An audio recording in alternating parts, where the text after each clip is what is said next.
नाज़रीन, मेरा नाम अली हैदर है और आपका शुक्रगुजार हूँ कि आपने मेरी ये वीडियो देखने के लिए वक्त निकाला।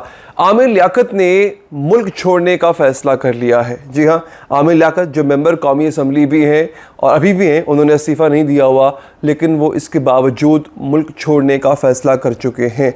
वो क्यों छोड़ना चाह रहे हैं मुल्क, उन्होंने अपने पैगाम में क्या कहा है, बड़ी चीज़ों से आमिर लियाकत साहब ने पर्दा हटाया है अपनी एक नए वीडियो में और एक नए बयान में। अब से कुछ देर पहले उनकी एक वीडियो आई है नाज़रीन, जिसमें उन्होंने बड़ी खुल के बातें की हैं। काफ़ी लंबी वीडियो है, पूरे घंटे डेढ़ की वीडियो है, लेकिन मैं चूँकि उसका खुलासा करके अगले चंद मिनट में आपको बता दूंगा एग्जैक्टली उन्होंने कहा क्या और वो करने क्या जा रहे हैं, करना क्या चाहते हैं। और दूसरे नंबर पर नाज़रीन ये है कि उन्होंने मुल्क छोड़ने का फ़ैसला भी किया है, लेकिन आज पहली दफ़ा ऐसा हुआ है कि वो अपनी पहली बीवी और अपनी पहली बीवी से होने वाले बच्चों से मुखातिब हुए हैं।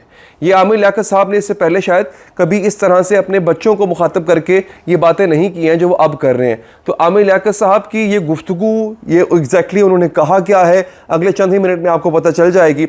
लेकिन उससे पहले आपसे दरख्वास्त है नाज़रीन कि वीडियोज़ बड़ी मेहनत से बनाई जाती हैं, हमारी हौसला अफजाई होगी अगर आप वीडियो को लाइक करेंगे। फेसबुक या यूट्यूब पर देखने वाले नाज़रीन से गुजारिश है कि वीडियो को लाइक ज़रूर कीजिए।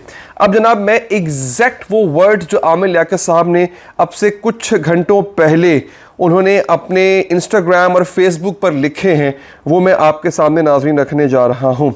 आमिर लियाकत साहब कहते हैं, my children you are now grown up, Dua will attain a wonderful place by learning from LUMS and Ahmad Sahib, you will become a great engineer.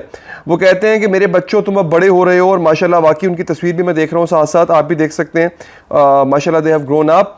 और उनकी बेटी का नाम है दुआ। उनके बारे में वो कह रहे हैं कि आप जो Lahore university of management sciences हैं वहाँ पे आप बहुत ही अच्छे मकाम पे होगे। अहमद उनके बेटे का नाम है, उनको भी चूँकि इंजीनियर बनना है इसलिए उनके लिए भी दुआएं कर रहे हैं। Your father was innocent. अगला जुमला, तुम्हारा बाप मासूम था, तुम्हारा बाप बेगुनाह था, ये उन्होंने लिखा है। But you will not understand before nor you will understand now. असल में थोड़ा सा ग्रामेटिकल मिस्टेक्स हैं अंग्रेज़ी की, लेकिन चले कोई बात नहीं, इस पर हम तवज्जो नहीं देते। कहने का मकसद था but you will not understand before, you didn't understand before होना चाहिए था, लेकिन अगेन इट्स ओके। वो मैसेज जो कन्वे करना चाह रहे हैं वो इंपॉर्टेंट है। यानी तुम पहले भी नहीं समझ पाए थे तुम दोनों, और आगे भी तुम शायद अभी समझ ना पाओ। And the reason is worst social media. वो सोशल मीडिया पे चलने वाली ख़बरों को बुनियाद करार दे रहे हैं कि जो कुछ तुमने मेरे बारे में सुना है वो सोशल मीडिया के ज़रिए सुना है, इस वजह से शायद तुम मेरे दिल में, अब अपने दिल में मेरे लिए बदगुमानी रखते हो। If you put your original appearance they call you without crossing any hurdle, बस शैतान। If you put your original appearance they call you, थोड़ा सा ये जुमला समझ नहीं आ रहा, लेकिन अगेन जो मैं से इंटरप्रेट कर लेता हूँ कि अगर आप अपना असल हकीकत जो आपके अंदर होती है अगर वो सामने रखते हैं तो फिर वो शायद आपको शैतान कहते हैं। If you come out with artificial morality, और अगर आप एक गैर फितरी या मसनूई किस्म की अखलाकियात के साथ सामने आते हो तो फिर आपको अच्छा समझते हैं, देन यू आर एब्सोल्युटली मुनाफिक। And the reason is the writers are almighty angels. और वजह यह है कि लिखने वाले जो हैं वो खुदा बने हुए हैं।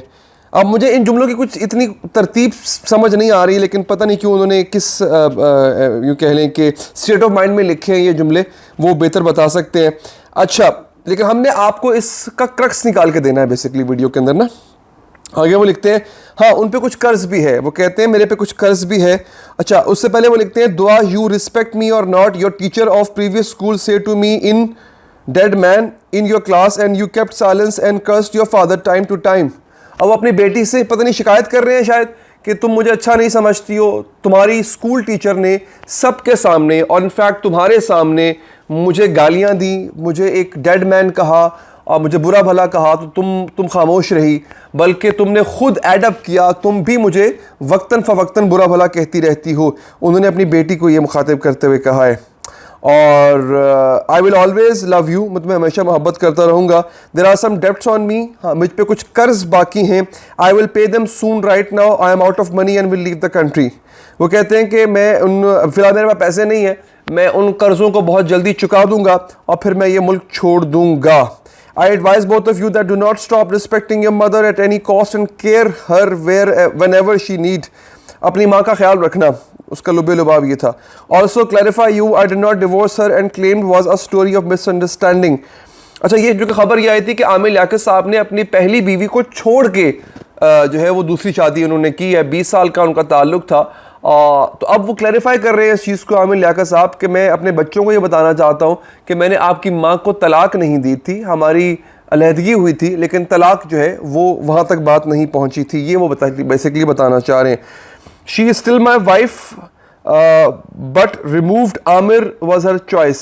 वो अभी भी मेरी बीवी हैं, मगर उन्होंने अपने नाम के साथ आमिर जो है वो हटा दिया, वो उनकी मर्ज़ी है। She has a wonderful character, उनके किरदार पे कोई शक नहीं है, वो एक नेक औरत हैं, हैव एन एग्जाम्पलरी नॉलेज, उनके बहुत इल्म है उनके पास। But unfortunately she is a great mother but worst wife. वो एक अच्छी माँ तो हैं मगर एक बुरी बीवी हैं। People do not know what that why after 20 years I chose second wife. लोगों को नहीं पता कि मैंने 20 साल की रफाकत के बाद क्यों जो है वो दूसरी बीवी को तरजीह दी या मैंने दूसरी शादी की। This is our fragile personal matter and I will not allow even your mother as well as do not allow anyone who invade the privacy of my family. ये एक बड़ा ही हसास किस्म का मामला है और मैं आपकी वालदा को भी इजाज़त नहीं दूंगा कि वो इसमें मदाखलत करें, क्योंकि ये मेरी फैमिली का मामला है। तो शायद वो इन बच्चों की वालदा को फैमिली कंसिडर नहीं करते। I will always love you both and I pray to Allah by the religious command of honouring myself free you if your heartbeat tell you that your father is still alive and you heard that then the number is with you both. अच्छा, खैर वो कह रहे हैं जनाब, अगर कभी किसी भी मौके पे आपको आपके बाप की याद आए, आपके पास मेरा नंबर है, आप वो ले सकते हैं। रही बात दानिया की, तो दानिया के ऊपर जो है वो उन्होंने एक अलहदा सी वीडियो बनाई है, उसका लुबे लुबाब भी बेसिकली यही था, 1 घंटे की वीडियो है, लेकिन उसका क्रक्स मैं आपको ये बता रहा हूँ कि उसमें दानिया शाह को भी उन्होंने कहा कि उससे गलत किया। और एक बात तो है वैसे कि इससे पहले सईदा तूबा आमिर के साथ जो रिलेशन ख़त्म हुआ आमिर लियाकत साहब का, किसी किस्म का कीचड़ ना उछाला गया उस तरफ से ना इस तरफ से। जो उनकी पहली बीवी हैं उनके साथ भी जब अलहदगी इख्तियार की गई तब भी किसी किस्म की ऐसी गुफ्तगू नहीं हुई है, लेकिन ये जो दानिया खातून हैं इन्होंने काफ़ी कुछ किया आमिर लियाकत साहब के साथ। और बल्कि यहाँ तक कि खुला का जो सिलसिला था, जो उन्होंने खुला दायर किया, उसमें इल्ज़ामात जो लगाए बड़े संगीन इल्ज़ामात थे। फिर उन इल्ज़ामात की तरदीद भी की आमिर लियाकत साहब ने, और बाद में उसके जवाब में उन्होंने कुछ ऑडियो क्लिप्स वायरल की। उसके जवाब में फिर दानिया शाह ने एक बड़ी ही निजी किस्म की वीडियो वायरल कर दी, जो कि मैं समझता हूँ नहीं करनी चाहिए थी। हस्बैंड वाइफ में कोई पर्दा नहीं होता, हर किस्म की, अल्लाह कहता है कि शौहर और बीवी एक दूसरे का लिबास होते हैं। तो इस तरह से उसको एक्सपोज करना, एक फ़ैमिली लाइफ अगर वो जी रहे थे उस लड़की के साथ, तो उस लड़की के साथ हर किस्म की बेपर्दगी थी, उसको एक्सपोज कर देना ये मैं समझता हूँ गलत है। वीडियो पसंद आई हो नाज़रीन, लाइक कीजिएगा, फीडबैक दीजिएगा, अपना ख्याल रखिएगा। अल्लाह निगहबान।